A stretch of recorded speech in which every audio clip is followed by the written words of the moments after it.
afternoon once again. I will be taking you through the management of evaporative dry eye disease. Where does evaporative dry eye disease stand today? Different studies show the prevalence to be 5 to 50%. This is because of the variability in the types of studies that have been conducted. But if you look at the classification of dry eye disease, evaporative dry eye disease has been a part and parcel of these classifications since the beginning, and it actually constitutes and is more common than the aqueous deficiency dry eye disease. A complex play of different factors like tear, hyperosmolarity, goblet cell, glycocalyx, mucin loss, all together with meibomian gland dysfunction lead to this evaporation of tears. How do we identify? So when a patient comes to you with dry eye or symptoms of dry eye, he has all these symptoms. So how do we know whether it is evaporative, aqueous deficiency, or it is mixed? Very simple, just look for the cause. Is it because of poor lid apposition the tears evaporate, or is it due to vitamin deficiency? The most common cause is meibomian gland dysfunction. Is it the effect of environment? Because today in urban population, we see a lot of computer usage, screen usage leading to low of humidity as well as dry eye disease. Or is it any coexisting surface disorders like allergic eye disease? Evaporative dry eye due to MGD is the most common ocular disorder that any clinician could see today, and hospital-based studies have reported a prevalence between 42 to 57%. Look at the eyelid first. Is there any positional disorders like lagophthalmos, Bell's palsy, thyroid eye disease, ectropion? Look for neurosensory anomalies like a herpes zoster or a corneal ulcer or a herpes simplex infection that reduces the neurosensory inputs to the cornea and reduces the inflow as well as the blink rate. Therefore, there is an evaporation of tears. Look for signs of vitamin deficiencies, vitamin A deficiency, vitamin D, and ask the question, probe the patients for any environmental factors. The most common one, meibomian gland dysfunction. Observation of the glands is very, very important. Look at the margin. Look at whether the openings of the meibomian glands are open, any pouting, any thick secretions present. You can see toothpaste-like secretions in very severe disease. You can see cicatrization changes, and also you can see telangiectatic vessels in severe MGD. You will also see multiple breaks when you do the tear film breakup time. Mostly in evaporative dry eye, you see a spot break, a random break, or a dimple break, whereas the area and line breaks are more associated with the aqueous deficiency dry eye. Now there are different scoring systems. The simplest way to remember is look for the dropouts first. That you can do a MEBO score by doing the mammography as shown by Dr. Derek, or simply use an infrared in the autoref, and you can see how much is the dropout zone.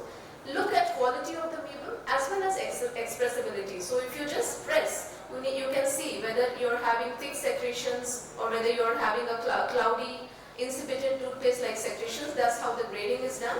And when you're pressing the central 8 glands, either you choose the upper lid or the lower lid.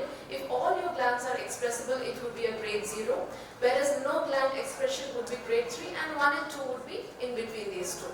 The other diagnostic tools, as already highlighted, you will see that the lipid layer thickness is reduced in evaporative dry eye. Also, the NIBUT will be low.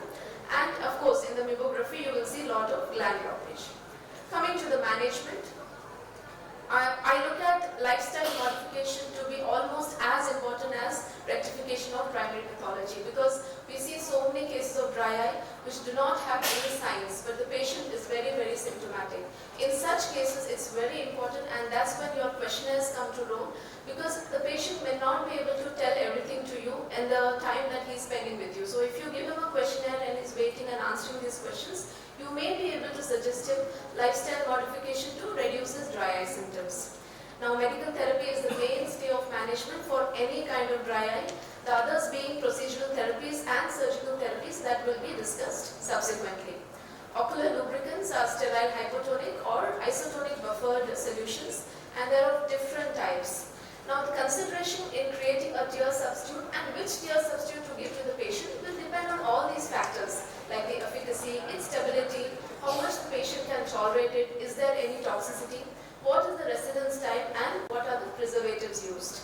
Viscosity building agents include carboxymethyl cellulose, HPLC, polyethylene glycol, and sodium halonate. They augment the aqueous layer, and they also contain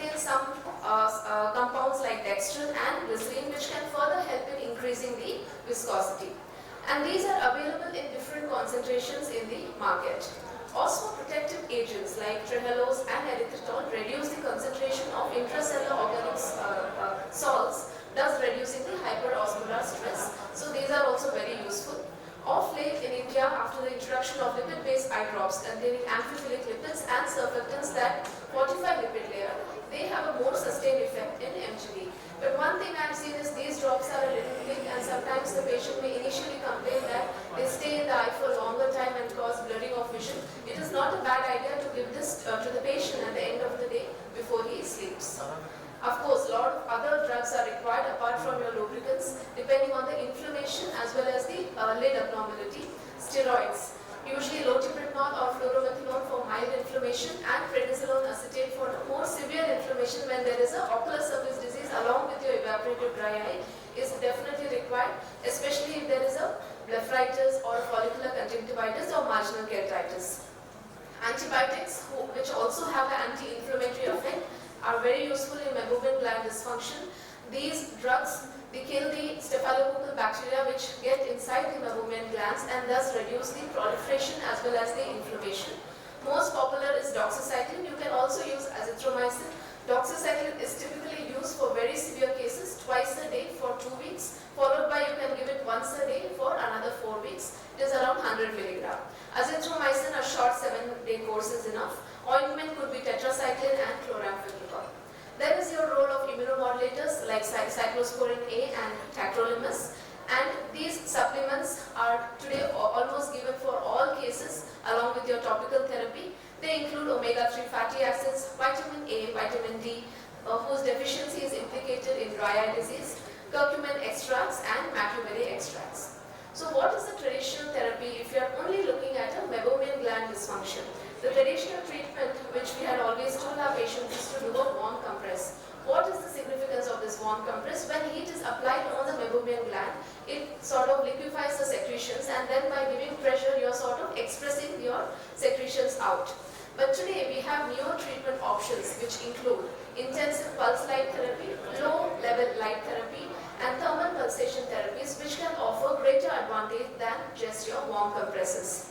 IPL therapy was initially planned in 2002 by Dr. Ronald Joyos when he noticed that the treatment of facial rosacea also improved MGD and dry eye when IPL therapy was used. This intense pulse light is a broad spectrum non-coherent polychromatic light that causes selective photothermolysis.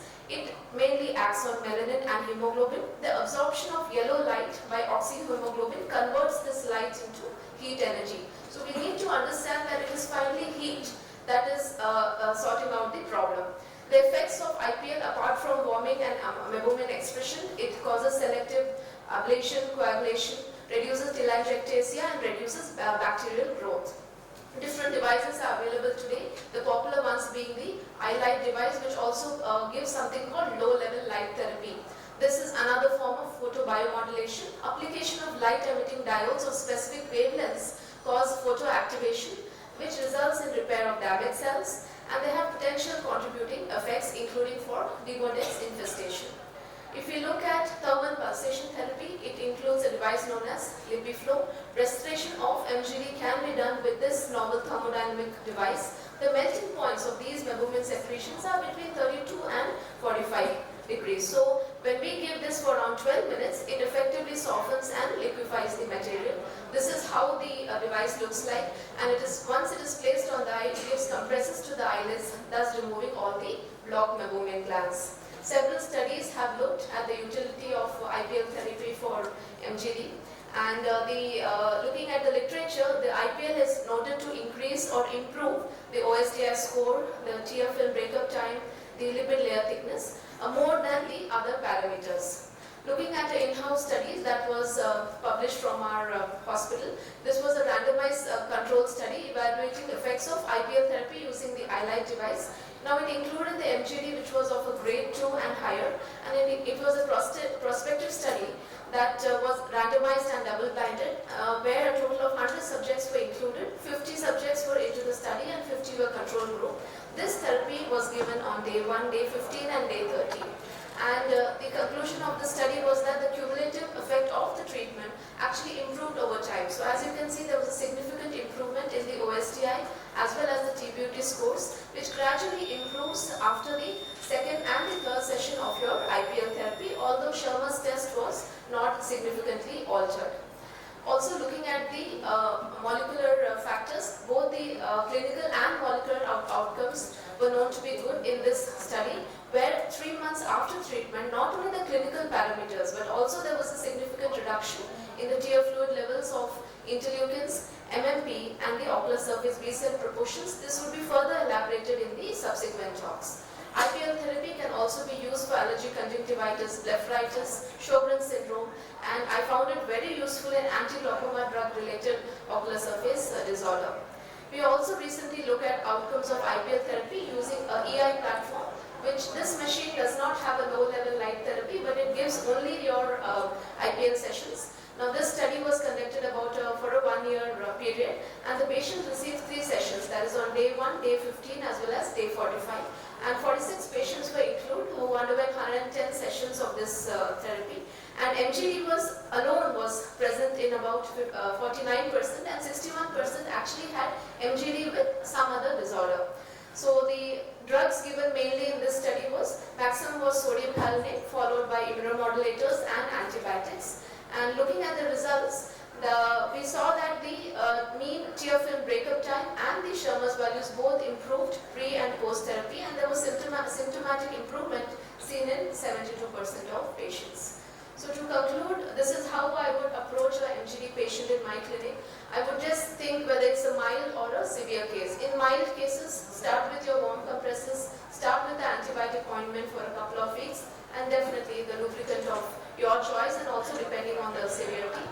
If the patient has a more severe disease in the first presentation itself, do not wait for the initial treatment to work and then only shift. You can directly add oral antibiotics, and also please tell them to do lid scrubs, as well as you can add topical steroids. If the dry eye disease is chronic and if the patient presents to you in a mild form, still you need to treat it as a more severe variety and think of adding anti-inflammatory agents like cyclosporin and tacrolimus in your first sitting itself, and please include nutritional supplements apart from omega-3 fatty acids. Your vitamin A, vitamin D and your other vitamin extracts will come to play. And if there is no response, or you already know that the patient has taken treatment for a couple of months and has failed, then please proceed with the intense pulse light therapy or the lipid flow therapy. To conclude, evaporative dry disease is the most common one, and newer ways of diagnosis are available today. Mainstay of management, although still medical, procedural therapies are new promising modalities, and lifestyle and environmental factors have a significant role. When it is mixed with the aqueous deficiency dry eye or OSD, then it is more challenging to manage, and patient counseling is extremely important. Thank you very much. Fantastic talk as always, Dr. Shilpa, very comprehensive from